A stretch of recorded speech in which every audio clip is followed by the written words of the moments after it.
Like it's not a question of if they try; it's how much they try and how much they get away with and how much is caught. That's the real question because there is voter fraud.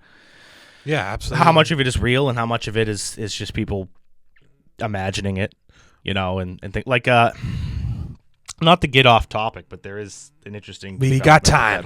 That whole Trump Russian collusion thing where they were talking about that with the Steele dossier and all that stuff. Yeah, and then of course. supposedly, I haven't heard anything from it yet, but there was it might have been the chief prosecutor in D.C. I don't remember who it was. What's her name?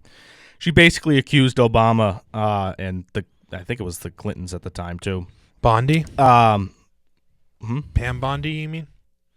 The chief attorney general? Maybe I don't remember her name. This was This was probably maybe a month ago. Yeah, Pam Bondi. So I haven't followed up on it because it's just been one bigger news story after another. But anyways, they she basically in federal court was looking for an indictment, basically trying to charge. She accused Obama and by specifically Obama because he was president at the time, but with the intention of getting Hillary elected to propagate. Like the whole thing was just made up. They made it up. They told the intelligence agencies that it was made up, but that they have to disseminate, actually basically act as if it's true. Yeah. And in an attempt to, in a bad light, show Trump, influenced by Russia. And I just, that's still been talked about. People still have an opinion one way or the other. So I'm curious to see what evidence she had and how that all turns out. Well, at some point, once I'm going to make another left turn here, is that, so in the current, tragedy of Charlie Kirk, that like all the Republicans just voted. It was 51-49 to not release the Epstein files. I had heard that. I hadn't. That literally happened the same day or the day before. Is that just something I'll people double are check saying? myself. Or?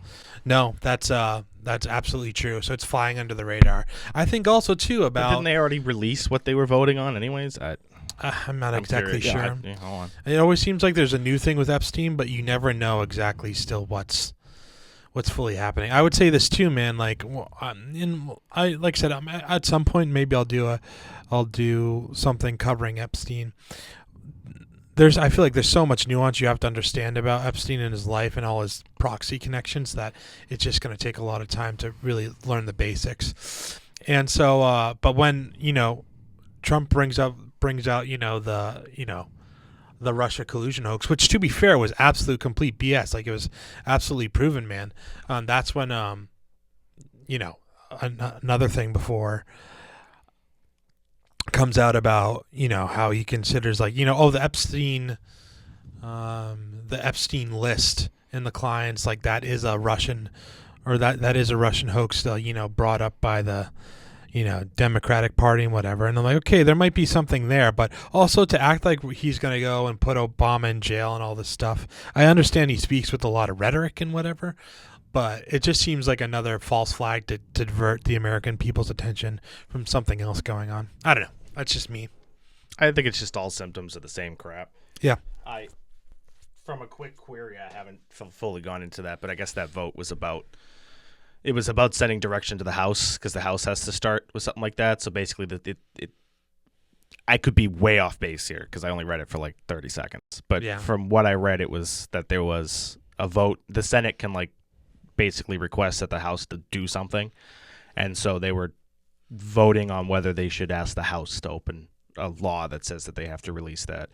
But in that same article, they were talking about how there's just that it's an inevitability that it'll happen. Especially, I mean, now we'll see, but that was published today. I still think that you'll probably see something out of that, especially now because there's a massive mandate now with a lot of people, and so you'll probably see a lot of these politicians fall out because that 51-49, basically everyone was listening to what the speaker was telling people to do because that's how politics works. Yeah. You have this one person and everyone falls in line so they don't get ostracized.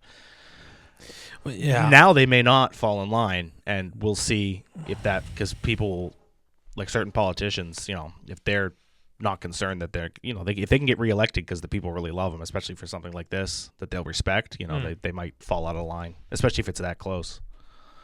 Yeah. So okay.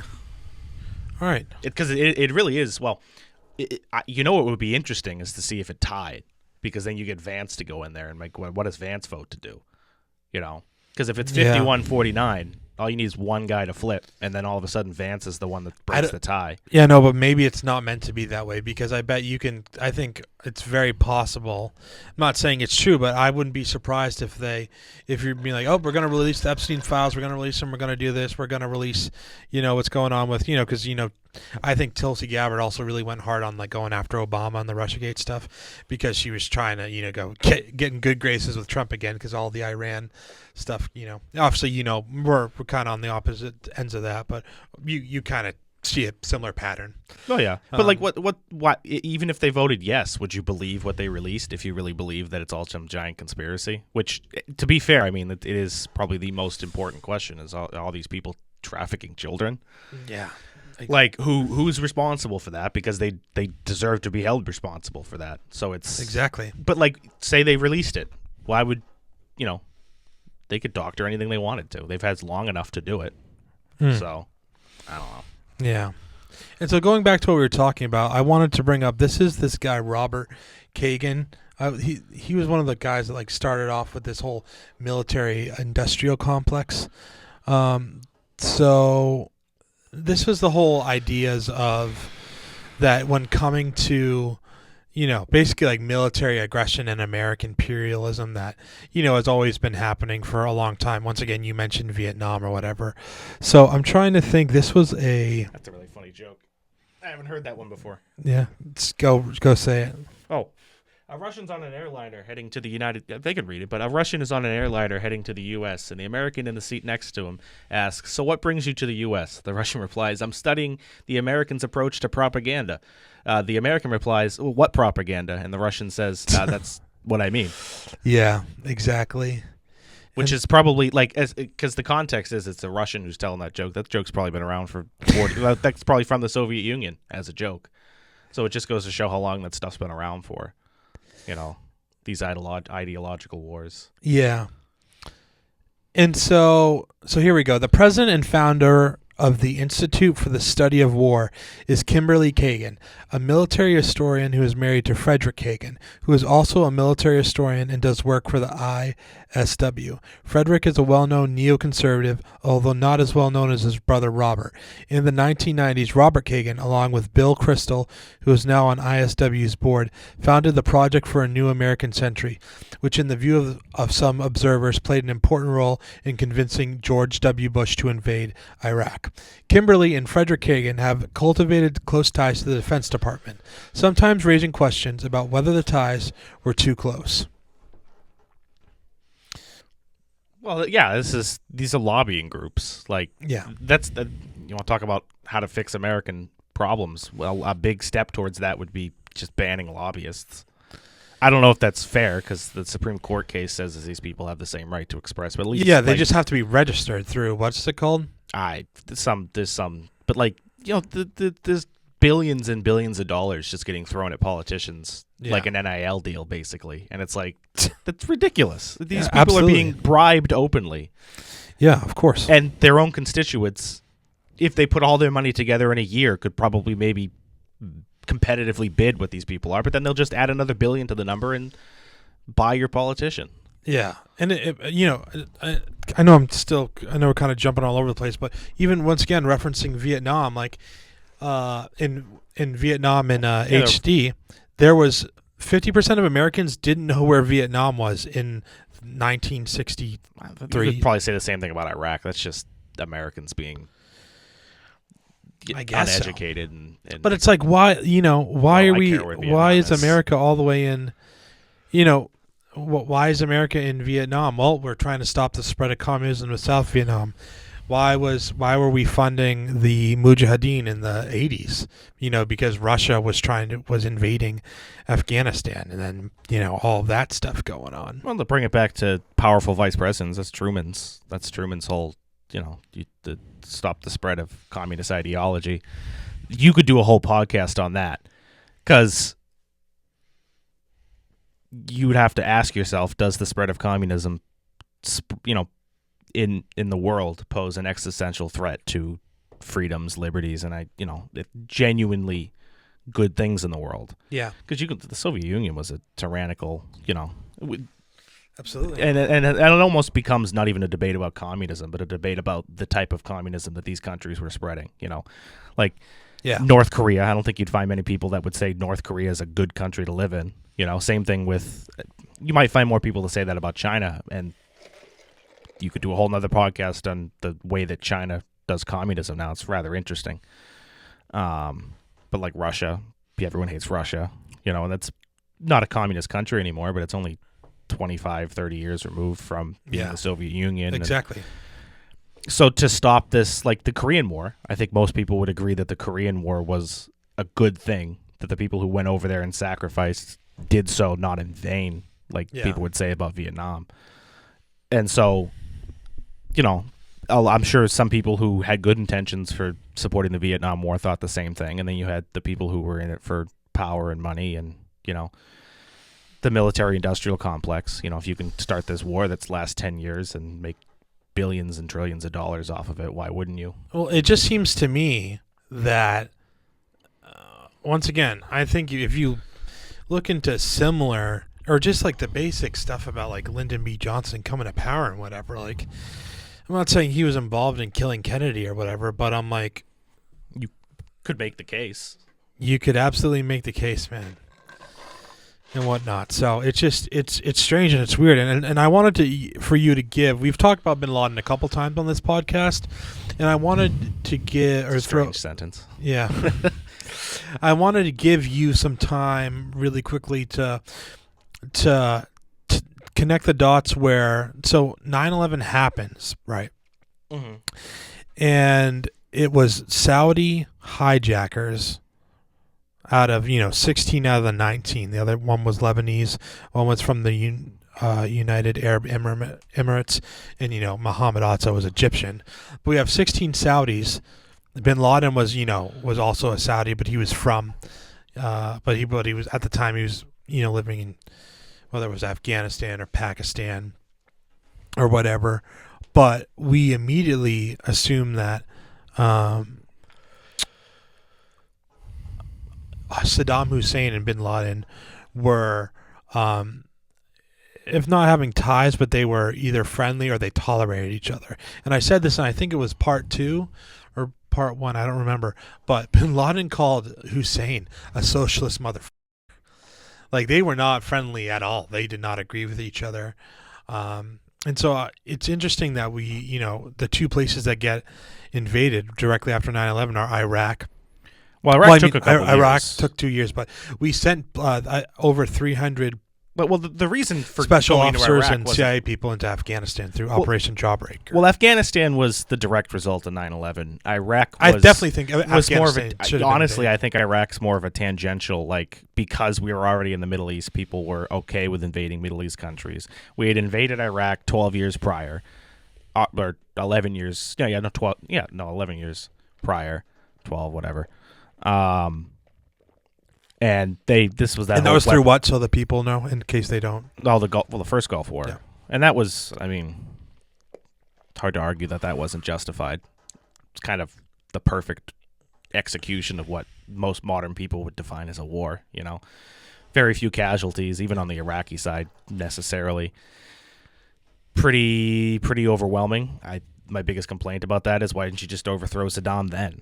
Like, what was the problem? Exactly. With that? Now, there's debates to be made about, the second time they overthrew Saddam, was that the right decision to do in the Middle East? Because honestly, Iraq is not better now than it was when we invaded. Yeah. It's been taken over by ISIS for 20 years, and then back to Syrian civil wars, and then back to ISIS, and I don't even know what it is now, to be honest. Yeah. But the Iraq was the weapons of mass destruction and this mandate from the people to deal with the Middle East and these terrorist groups. Well, Iraq is funding other terrorist groups, and it's kind of the similar argument that people make for Iran right now, that they're not necessarily directly involved, but they're funding all these groups, and they have the potential of having nuclear weapons, and they claim that they want to kill and destroy America. Well, if they really did have weapons of mass destruction, as people believed back then wouldn't it be a good idea to maybe go in there and stop this? But they never had an exit strategy.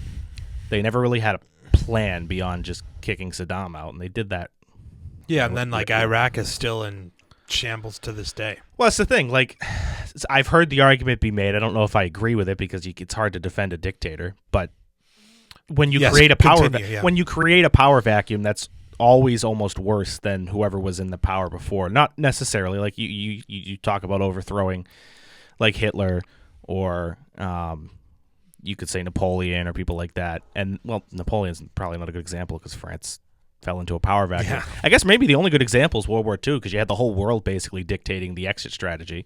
And even then you had the country split in half for 50 years, you know. So it's almost impossible to go in and overthrow a government and have a better solution come out than the first time you went in. And so a lot of people said, well, yeah, Saddam was this terrible dictator that tortured, killed, and, you know, just terrible person, but he kept the peace in the region. And Iran was more concerned about Iran and Iraq had like 2 wars. And Iraq basically destroyed Iran. Mm-hmm.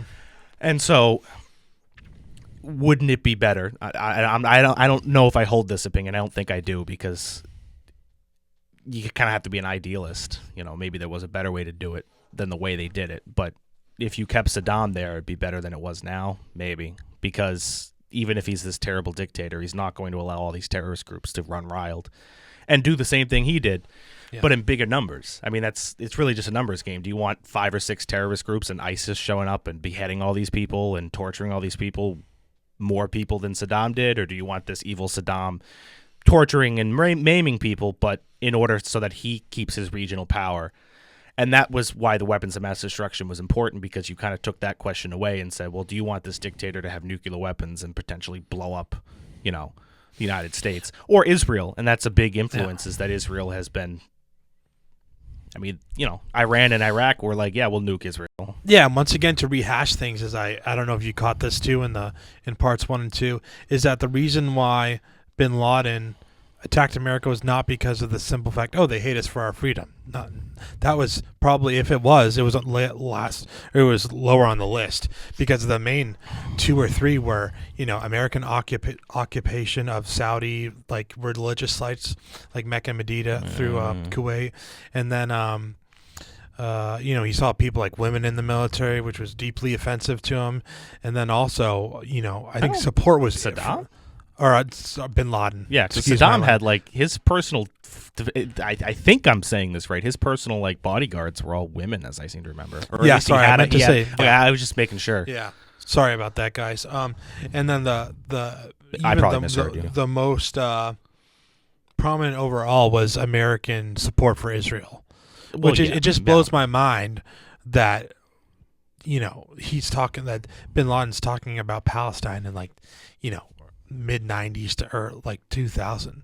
Just kind of, you know, it's crazy. You know, once again, this guy Mohammed Atta, he got radicalized through the Grapes of Wrath, which was there was this part of this operation in this which I think it happened in Lebanon, in this town Kana, where basically, you know, it was like a place where like 300 innocent Muslim women and children got killed, and that was one of his big reasons to you know, go and join Al Qaeda and start jihad. You know. Yeah, that's the issue, is that like these things are so intertwined that's the other thing that I think American foreign policy people, they probably took it into account, but they're like, oh, we're America, we can go in there and fuck it up, and who cares what their natural, you know, who cares the British their entire region up 100 years ago. Does Clinton? Do you think their administration has any responsibility to bear for like not taking bin Laden seriously? Because like I said this also in part 1, is that literally they consider bin Laden a wealthy nuisance. Well, yeah, that's part of why I think it's important to but to at least, when you think about these things, establish a truth in your head that you frame everything around. Because if it was, as they say, and 9/11 was this a terrorist attack, and maybe at worst the U.S. knew about it and let it happen, well, you know, then we come with the argument we were just having. Do we intervene in these countries, or do we stay away? What's the pros and cons of getting involved, and what's the pros and cons of basically saying, well, this guy's not right now fucking us, so why don't we just leave him alone and And that's where I'm like, but you can't be in. And I don't know if we actually said this specific word, but it's the whole fact of like isolationist versus or also being like a non-interventionist Yeah. into other countries. It's difficult to say because like the middle ground of that is kind of where we are now, and Obama kind of fashioned that, and it's basically we're not openly at war with these countries, but we're if these terrorist leaders, like you said, they knew about bin Laden. If we know where he's going to be on a Tuesday afternoon, maybe we just blow up wherever he's going to be on a Tuesday afternoon, and then we don't have to go to war. We'd say, "Ooh, big deal. What are you going to do about it?" Yeah, but then, like this was the issue with Vietnam, is that the more people you kill in North Vietnam, the more resistance you're going to meet. You kill one freedom fighter basically, and you're going to get two more because that person had kids and that person had a wife, and now you've radicalized them.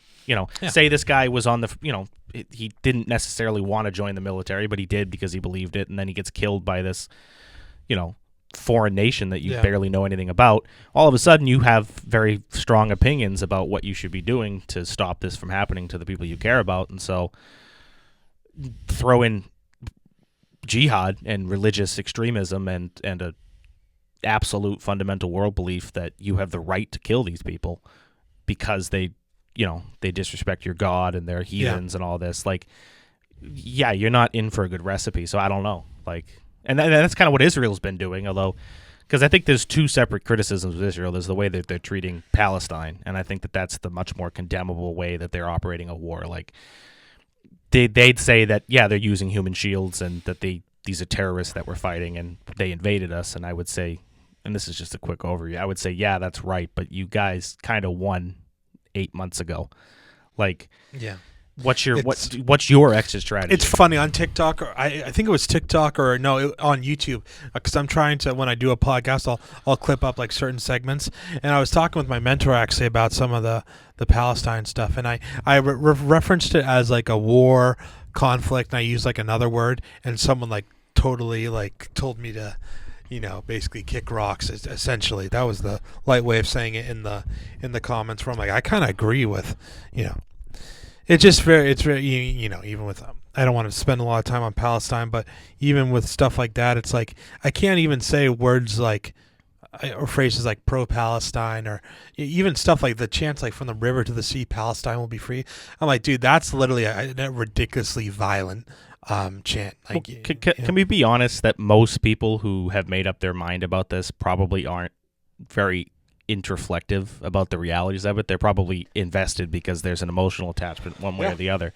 Yeah, or because you just hate Israel. Because your question is, and I guess those people would probably make up their mind that Israel is the cause of these problems, and that and the people who view on the other side view it as the Islamists and the Muslims and all the other people are the problem in this plot. Because in this particular conflict, Gaza, and they invaded Israel. They invaded, took a bunch of hostages, killed a bunch of people on paragliders. It was really funny. That's like how you conduct war, is on these like recreational vehicles. It was just like, I mean, I wouldn't call it funny, but I'm it was just absurd. It was just like crazy. I've seen the videos. Like, maybe that's a better word for it, is like absurd. That's like, I couldn't imagine. So that's the justification for this. But then they would claim that the justification for that attack on Israel is the way they've been treating the Gazans and all that. Yeah. But then the Israelis would claim that the reason that they're doing that is because they keep launching rockets at us, and the reason they claim that they're launching rockets at us is because Israel took their home and started kicking all these people out.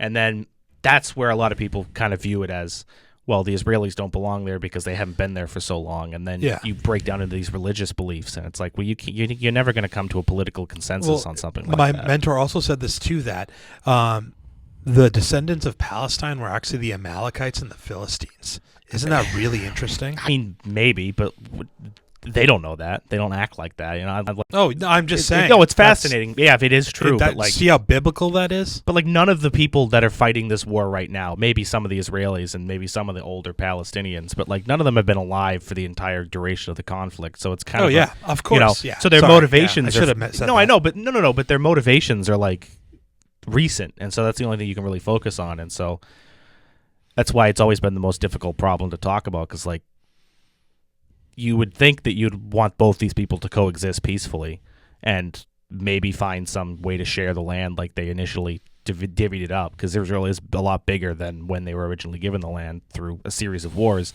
But those series of wars, like Abdul Nasser was basically the messiah of the Middle East in the 50s and 60s. Like, he united basically the entire Middle East.